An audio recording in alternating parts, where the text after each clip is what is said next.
The phone rang at 900 in the morning while I was reaching behind my own back for the last button on my wedding dress. No one was there to fasten it. I told everyone I had it handled, because telling people I had it handled was the only thing I knew how to do. I saw my sister's name on the screen, and I answered with the button still loose. Renata didn't say hello. "Don't wait for Dad," she said, soft and sweet the way she got right before something cruel. He chose to stand with me. I pressed my hand flat against the door frame. "How could you do this?" I whispered. There was a smile in her voice. "You should have known your place." I almost believed I'd walk in alone. I was wrong about who would be standing in that room. So was she. Welcome back to Last Laugh Stories. I'm Sierra.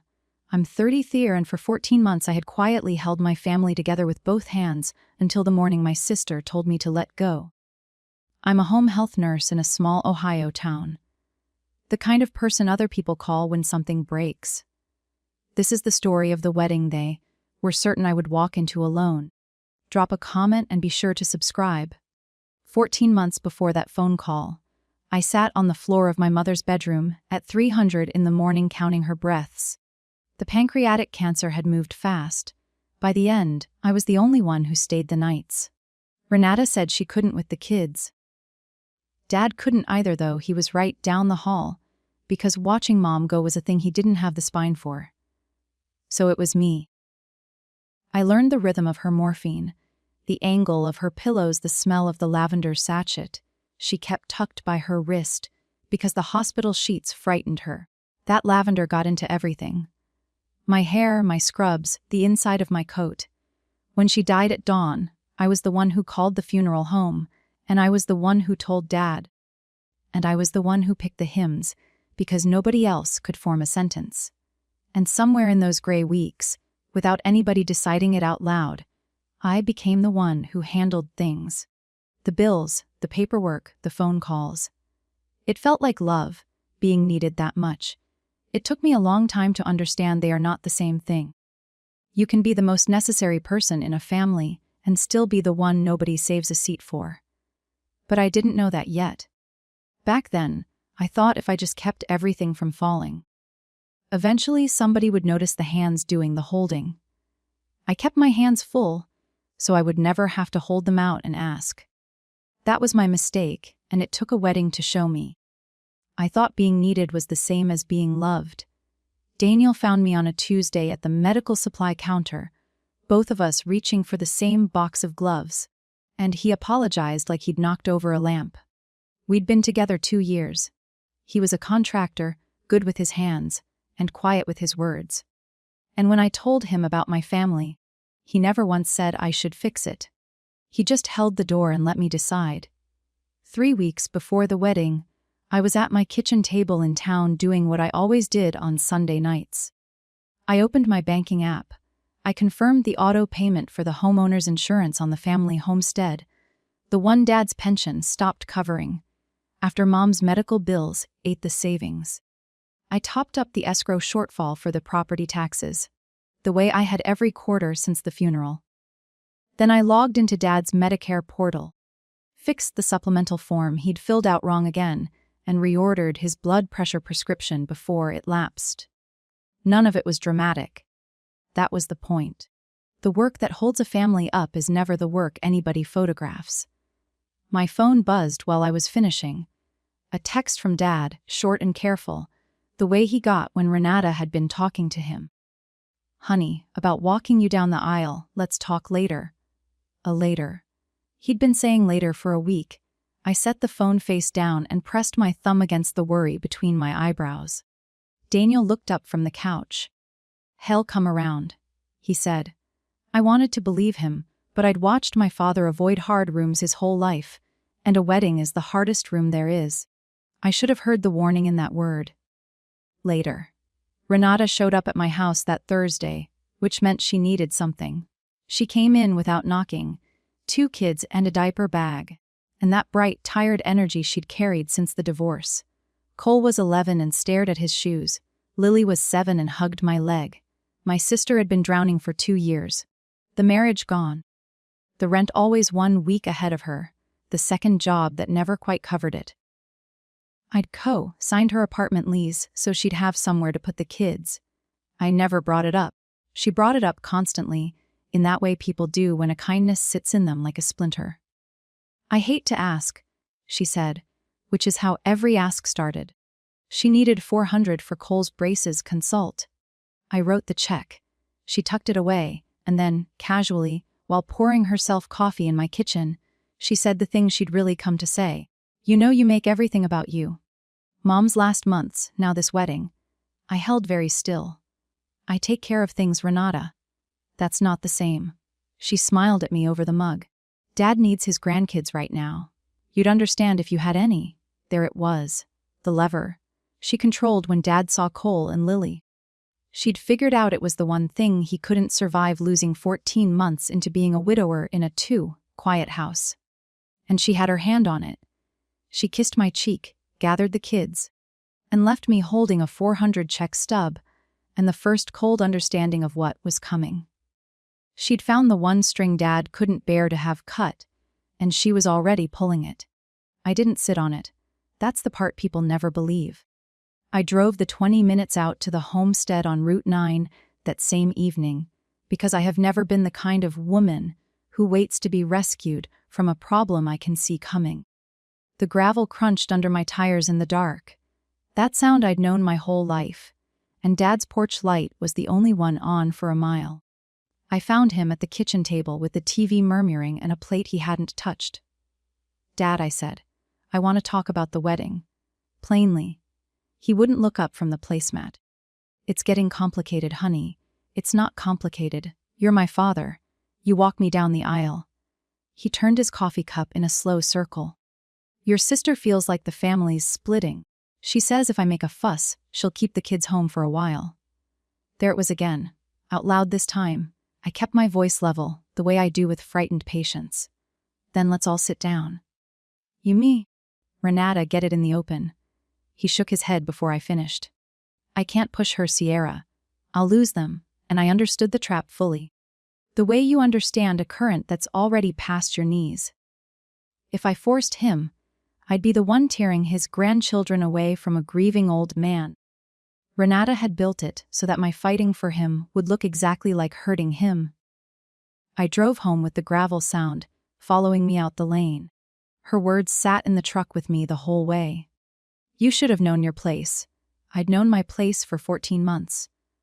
My place was holding everything up. I just hadn't said it yet. Aunt Prue called the next morning before I'd finished my coffee. She was my mother's older sister, 70, the keeper of the family's reputation in a town where the church potluck was still a kind of court. Sierra, honey, I'll get right to it.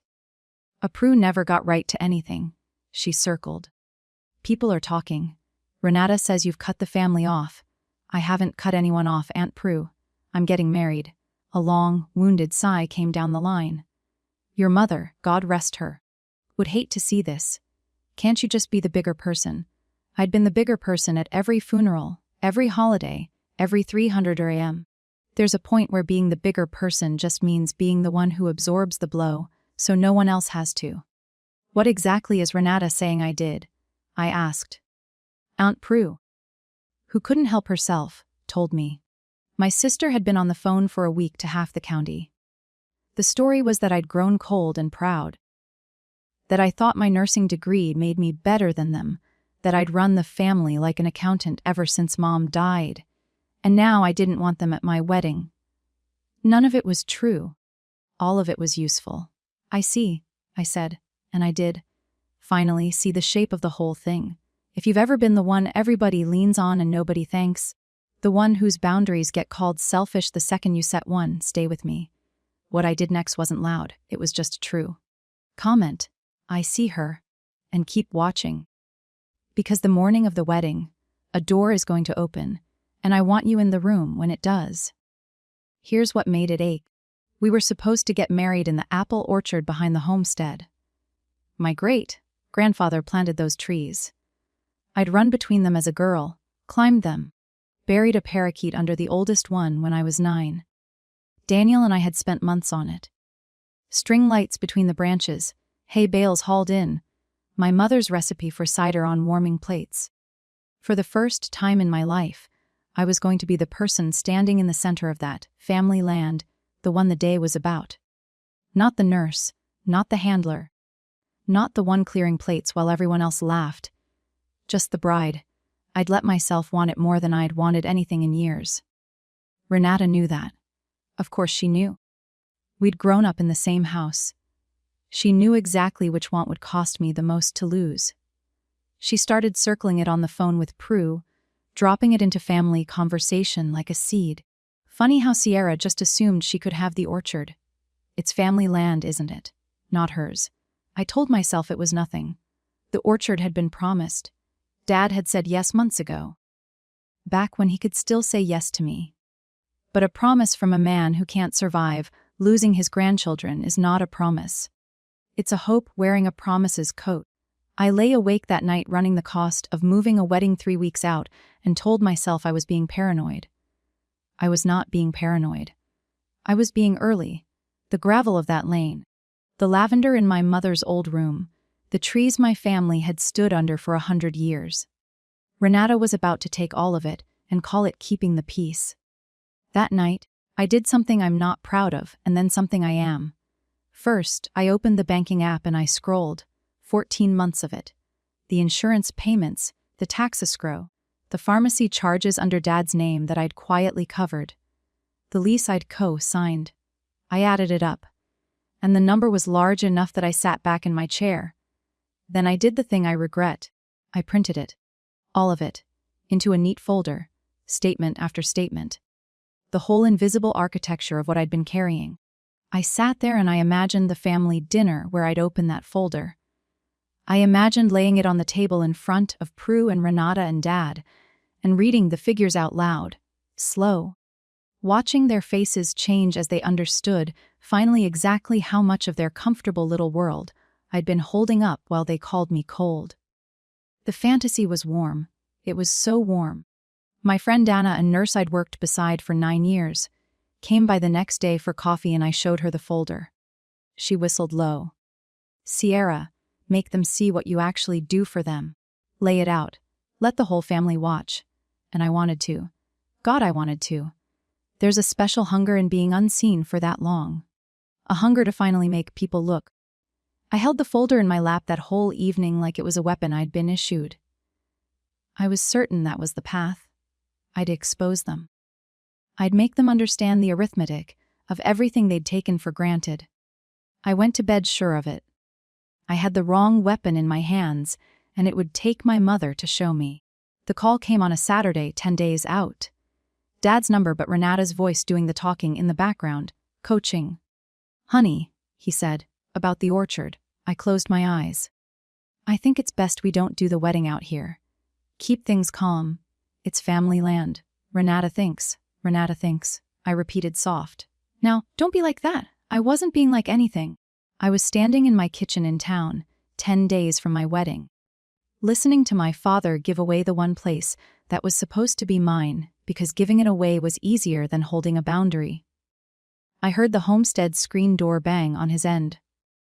I heard, faintly, the gravel of the lane. A car pulling in, Renata's. Come to make sure he finished the job. He didn't even get out of the chair to tell me. He did it over the phone with my sister parked in the driveway like a foreman. Okay, Dad, I said. Okay. And I hung up before my voice could do anything I'd regret. I stood there a long time. The orchard was gone. 100 years of my family's trees, the cider on the warming plates, the spot under the oldest tree. Gone. 10 days out to keep a peace that was never mine to keep. I should have felt nothing but rage. Mostly, what I felt was the strange, vertiginous lightness of a thing breaking that you'd been bracing for so long your arms had forgotten any other position. I'd been thrown out of my own family's land. And I was still, that very night, scheduled to pay the insurance that kept its roof from leaking. The absurdity of that didn't escape me. It would matter later more than I knew. Daniel found me sitting on the kitchen floor with my back against the cabinets, which is not where I usually keep my feelings. He didn't ask what was wrong. He sat down next to me on the floor, knees up, The way you sit with someone instead of across from them. We'll get married in our own backyard, he said. I'll build an arch this weekend. I've got the cedar. It was a good offer.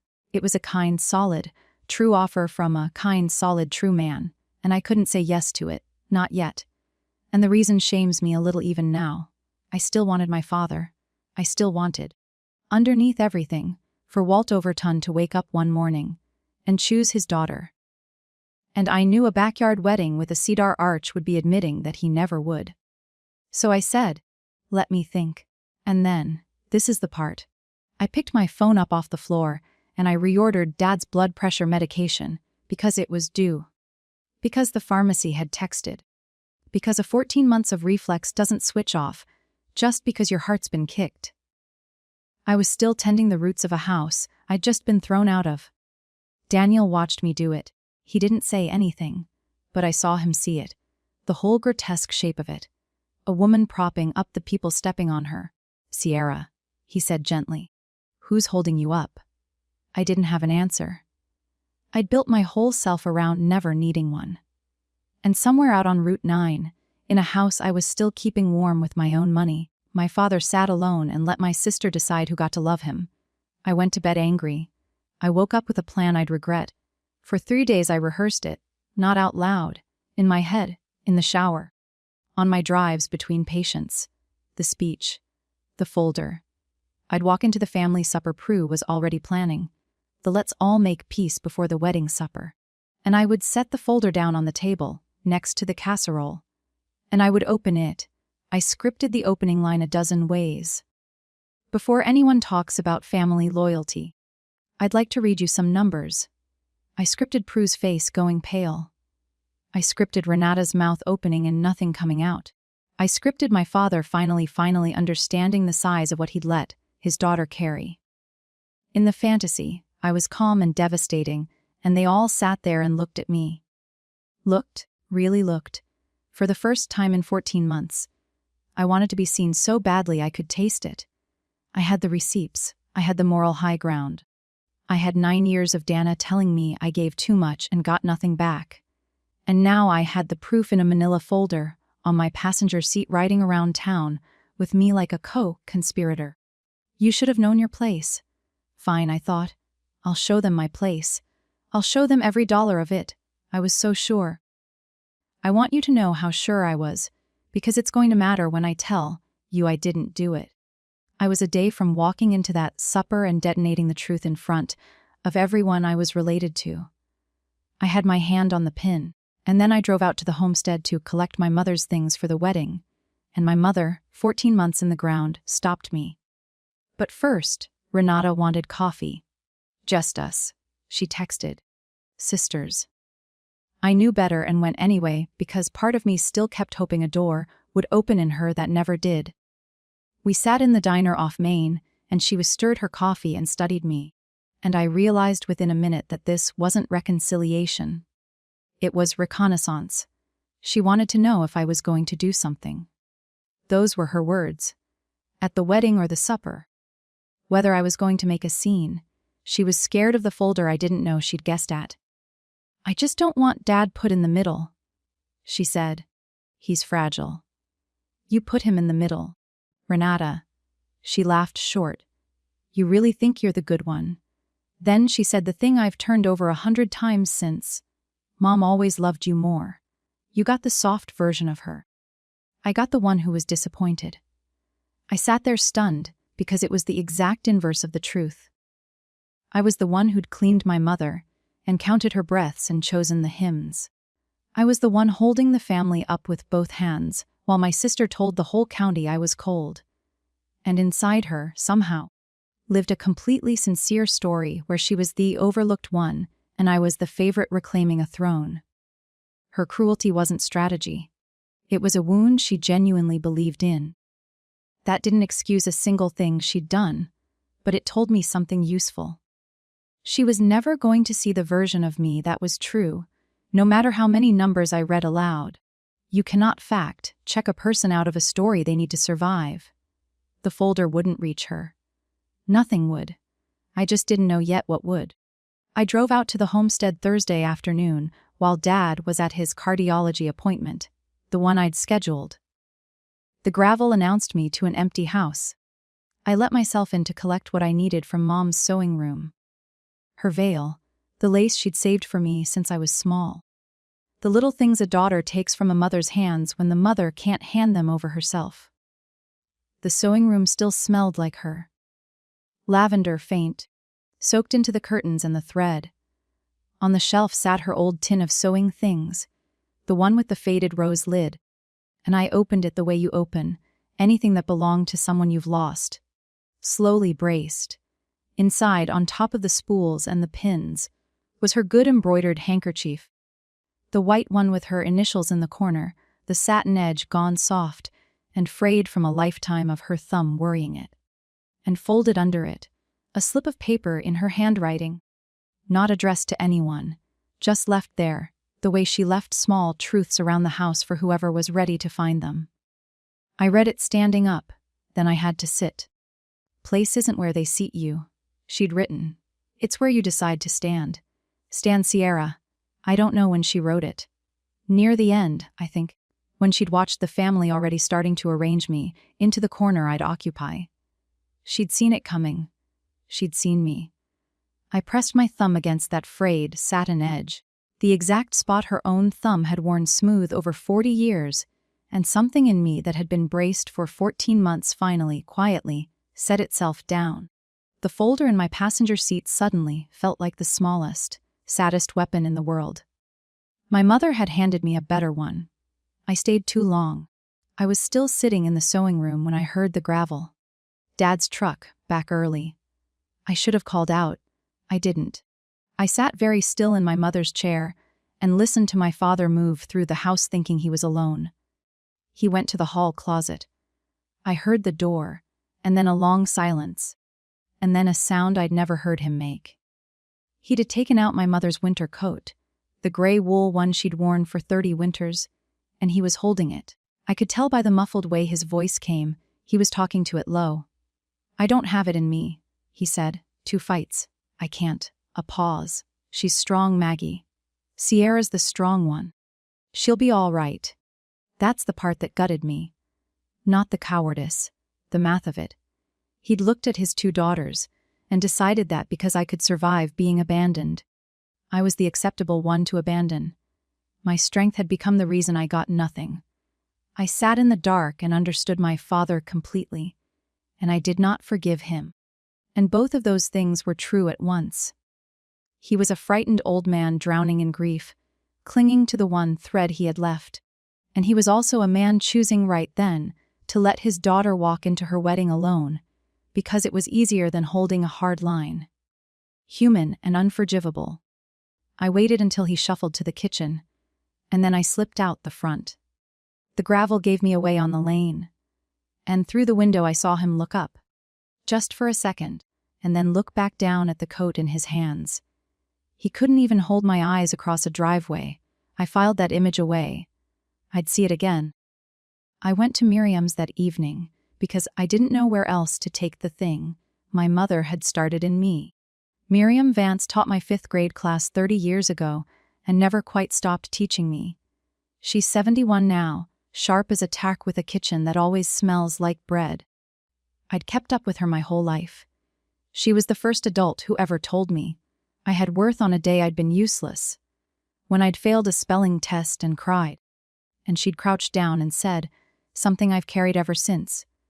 I sat at her table and told her all of it. The orchard, the folder, my father and the coat, the note in my mother's tin. She listened the way good teachers listen without rushing to fix. Then she reached across and put her old hand over mine. Let me ask you something, she said. This folder, who's it for? For them. To make them see. No, she said, gentle but certain. It's for you. You want them to hand you your worth. Sierra, they don't have it. They never did. I started to argue and stopped. Then what do? She smiled at me, the same smile from 30 years ago. You stop waiting at a door that won't open, and you notice who's already standing in the room. She squeezed my hand. You don't walk in alone. Honey, you walk in with whoever already showed up. I sat with that.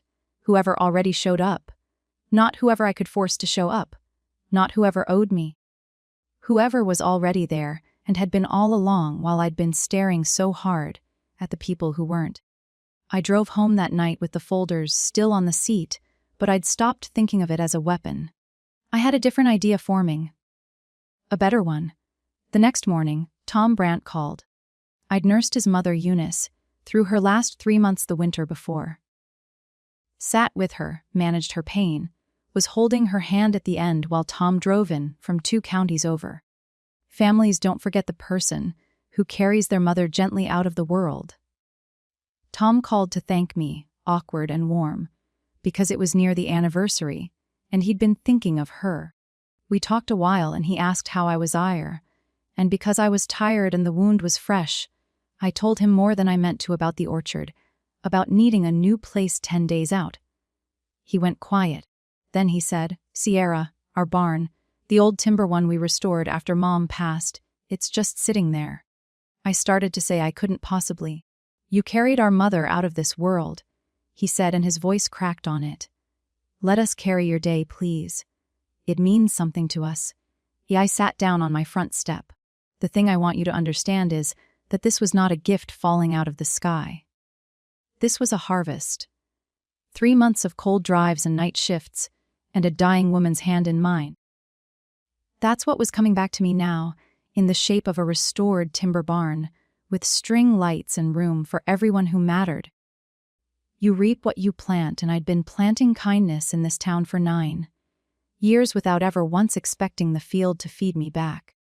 I told Tom I'd think about it, because I still couldn't quite believe a door would open that I hadn't pried open myself. But it had, and another idea, the real one, was clicking quietly into place behind it. The peacemaking supper happened that Sunday at Prue's, and I went, folder on the passenger seat, still half convinced I'd use it. The whole family was there, Renata and the kids, Dad silent at the end of the table, Prue orchestrating casseroles and tension. I felt the folder out in the truck like a held breath.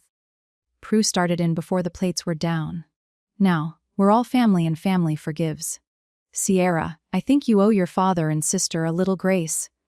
And there it was, my opening. Gift wrapped. I could go to the truck. I could bring the folder in. I could lay 14 months of receipts on Prue's good tablecloth and read them out, slow, and watch every face at that table rearrange itself. My hand actually went to my keys. And then I looked at my father. Really looked. He was staring at his plate, smaller than I'd ever seen him. A man who talked to his dead wife's coat in an empty house. And I understood, with my mother's notes still folded in my coat pocket, that if I read those numbers aloud, I would break him in front of everyone. And I would be fighting Renata on her own ground, the ground of who owes what, who's the victim, who gets to be the wronged one. I'd be making it about me and about money and about being seen, which is exactly the game she'd win. I took my hand off my keys. You're right, Aunt Prue, I said, calm as still water. Family forgives. I forgive all of you. Renata's eyes narrowed. She'd expected a fight and gotten grace, and grace frightened her more.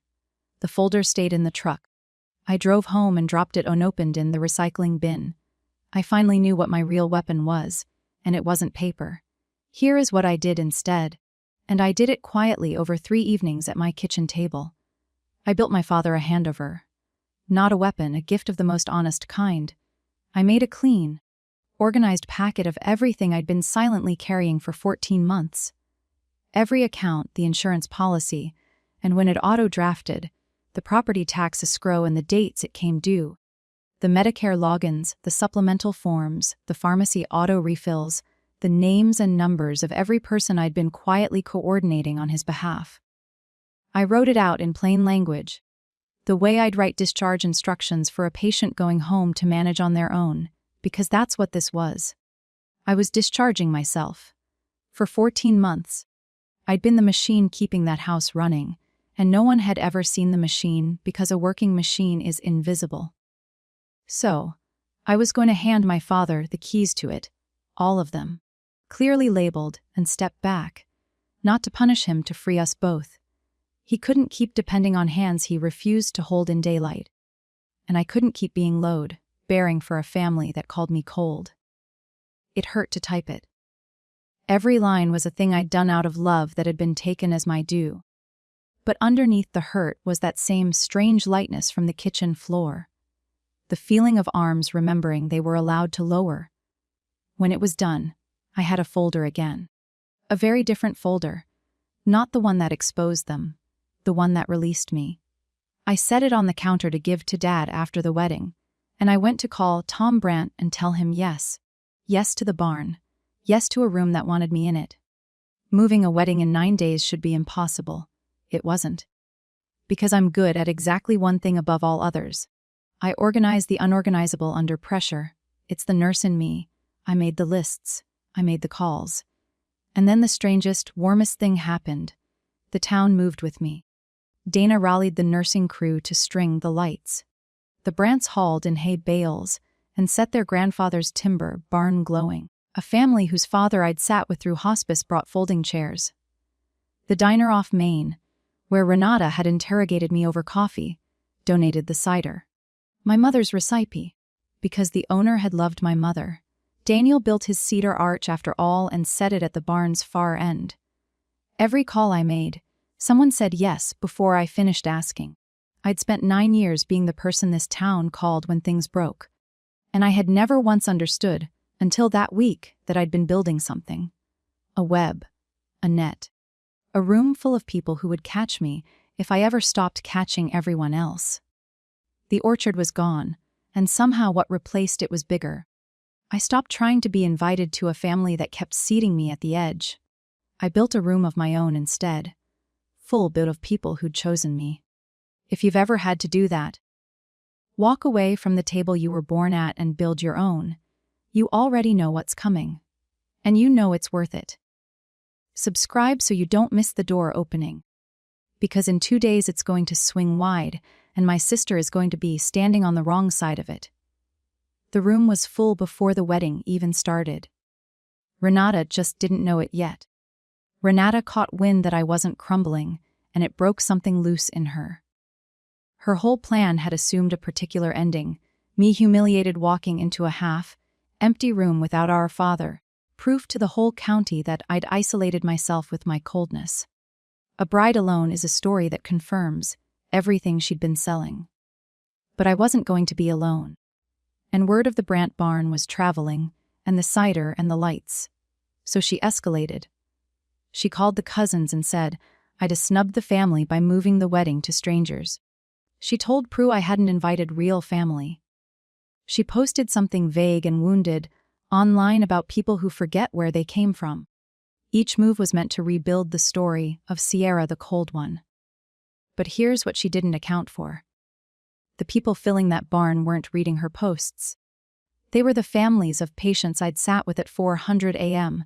They were nurses I'd covered shifts for. They didn't know her version, and they wouldn't have believed it because they'd seen the actual me. The one who showed up.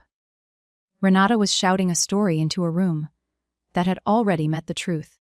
I heard from Dana that my sister had started to sound frantic on the phone, the way people do when the narrative they've built is coming apart in their hands. Walt was caught dead center, pulled between the daughters screaming, the loudest, and the slow, sick realization that maybe the quiet one had been the one telling the truth all along. I didn't gloat. I just kept stringing lights. The wedding was tomorrow, and for the first time in 14 months, I wasn't bracing for a blow. I was getting ready to be happy. Renata could feel it slipping, so she made one last call the night before, to me. Renata's last call the night before was the one that became the morning's. But before she called, I'd already done the quiet thing. That evening at my kitchen table, I opened the banking app one final time, as the family's invisible machine.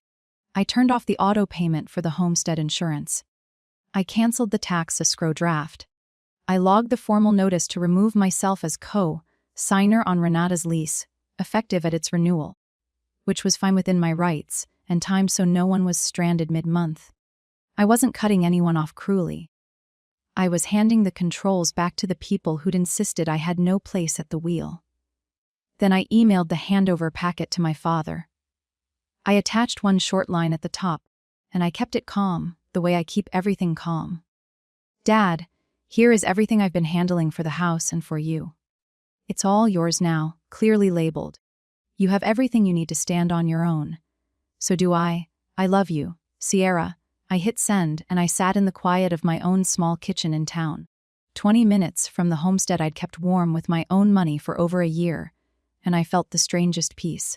You should have known your place, I did. Finally. My place had been the foundation under all of them, and I just stepped off it, on purpose, in daylight. The house wouldn't fall tomorrow, but the people inside it were about to feel, for the first time, the full weight of what they'd been standing on. My phone lit up. Renata's name. I let it ring out. Whatever she had to say, she could say it in the morning, and she did. 900. The last button. The soft, cruel voice. You already know how that went. So let me open the door. The Brandt barn glowed like something out of my mother's stories. It was a gold October afternoon.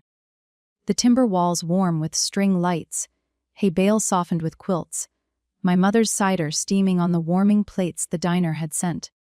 I stood in the little side room they'd given me to dress in, and I finally reached behind my back and did up that last button myself. The one no one had been there to fasten, at 900 that morning. I'd managed it alone all day. I could manage it alone now. But alone, it turned out, was not the same as lonely. My mother's embroidered handkerchief was wound around the stems of my bouquet, the white linen against the wildflowers, and my thumb found the frayed satin edge and worried it the way she always had. The lavender of her, faint, rose up from the linen and steadied me. Place isn't where they seat you. It's where you decide to stand. Stand, Sierra. Through the wall I could hear them. Not a half-empty room, not the humiliated silence my sister had designed. I heard a barn full of voices, laughter, the scrape of chairs, the particular hum of 100 people who'd driven out of their way to be somewhere on purpose. Dana stuck her head in. You ready? It's packed out there. Standing room. My eyes stung. Who came? Everybody, she said like it was obvious. Everybody you ever showed up for. They all showed up back. I picked up my bouquet. A clear's throat, the handkerchief, the lavender, the worn satin edge under my thumb. I walked to the doorway that opened onto the main floor of the barn, and someone gave the signal, and the doors swung open. And there it was, the room I'd been told I'd walk into alone. It was the fullest room I had ever seen. Not one empty chair. 100 faces turning toward me. Every one of them glad. The lie that I'd been abandoned died right there, with no speech at all. Just a door opening on the truth. Miriam was waiting just inside the doors in her good blue dress, and she held out her arm to me. 71 years old, the first adult who ever told me I had worth. Standing in for every person who was supposed to and didn't. You don't walk in alone, she murmured as I took her arm. You never did. We started down the aisle between all those glad faces. Slow. The way you savor a thing you waited your whole life for. And that's when the barn doors at the far back opened a second time. Renata stood there, framed in the October light, and I watched her face do something I'll remember as long as I live. She'd come to witness, I think, the humiliation she'd built. To see her cold sister walk into an empty room. Instead, she found the room packed wall to wall. The cider steaming, the lights gold. A beloved teacher on my arm, and not one trace of the abandonment she'd promised the whole county. Her eyes went wide, her mouth opened. Nothing came out, and behind her, half a step back, hesitating at the threshold like a man at the edge of cold water, was my father. He'd come on his own. No Renata steering him for once. She was as shocked to see him there as I was. He'd gotten the handover packet, I'd learn later, and somewhere in those clearly labeled pages, he'd finally seen the size of what I'd carried. And something in him had moved. He stepped just inside the door. And then he couldn't lift his head. My father stood in the back of that glowing barn and stared at the floorboards. Unable to meet the eyes of the daughter he'd let go. Renata found her voice then, too loud for the room, the way the losing side always gets loud. Sierra, this is ridiculous. You should have known your place. And the whole barn went quiet, and I stopped. Miriam's arm still in mine, and I looked at my sister across all those silent, watching faces. I didn't raise my voice. I didn't need to. I finally do, Renata, I said, calm as my mother's hand. My place was holding all of you up. I just set it down. There was no folder, no numbers read aloud, no receipts on a tablecloth, no inventory of everything I'd paid.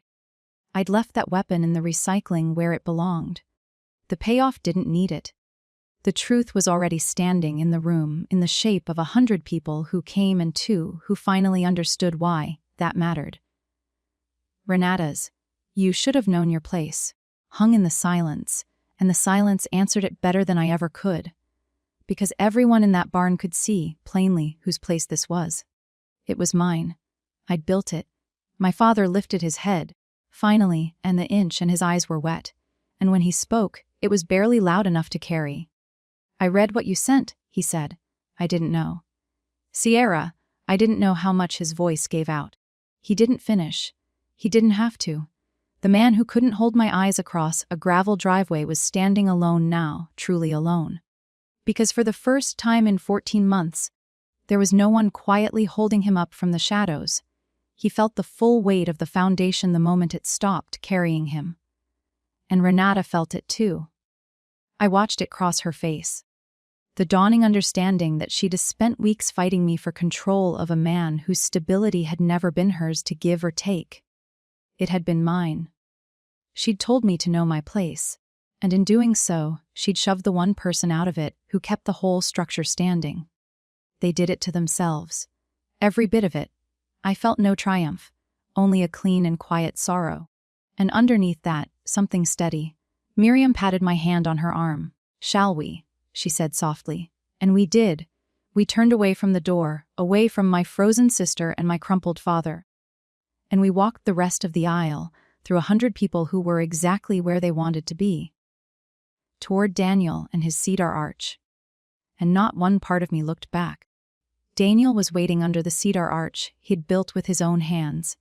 And when Miriam placed my hand in his, the whole barn exhaled into applause. We said our vows in a room that smelled of cider and hay and, faintly, lavender. I kept the handkerchief wound around my bouquet the entire time, my thumb finding that worn satin edge whenever my voice wavered. My mother present in the only way she could be. Somewhere in the back, I was aware of my father lowering himself onto a hay bale, sitting through the ceremony with his hat in his hands. Renata had gone. Slipped out the way she'd come into the October light.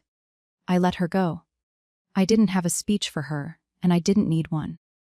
The vows were the only words that mattered, and they were about a future, not a wound. When Daniel kissed me, 100 people I'd spent 9 quiet years showing up for rose to their feet. And the sound they made was the sound of being seen, finally, by the people who'd been seeing me all along. I looked out at that full glowing barn, and I thought about the morning. The loose button, the soft cruel voice, the certainty that I'd walk in alone.